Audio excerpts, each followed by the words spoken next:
It is a pretty cool crime-fighting tool that's making sure all leads are followed. The Pinellas County Sheriff's Office is using vaporized gold to help them solve crimes. They put the gold and the evidence into a piece of equipment, and it reveals fingerprints that you cannot see with the naked eye. Fox 13's Kailey Tracy explains how it works. So this is the gold that we utilize.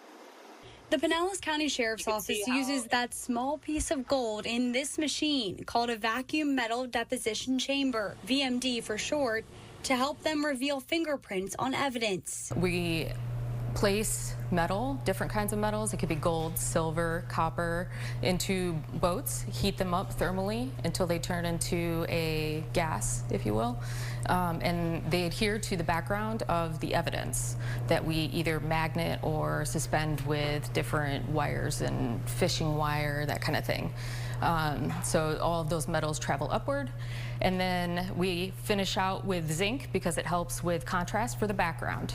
The vaporized metal makes the prints visible, going from this to this, helping investigators find a possible suspect. It's vital. We're able to solve crimes, so that makes it invaluable. The VMD can process almost anything except items that are wet or pressurized. Forensic science specialist Heather Temple says they use it a lot for bullet casings. The evidence can be new or old. So here is the test print so that I know the process worked correctly.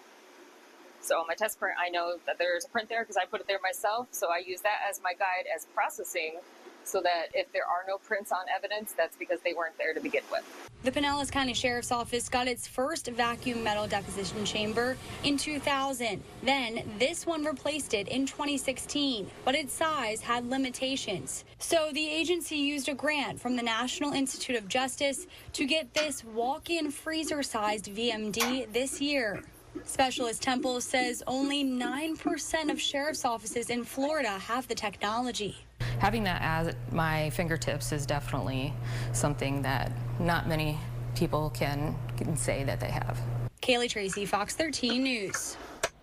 That is some fascinating stuff. Temple says they can still process evidence in traditional ways like with the fingerprint powder, but the vaporized gold makes sure they leave no stone unturned.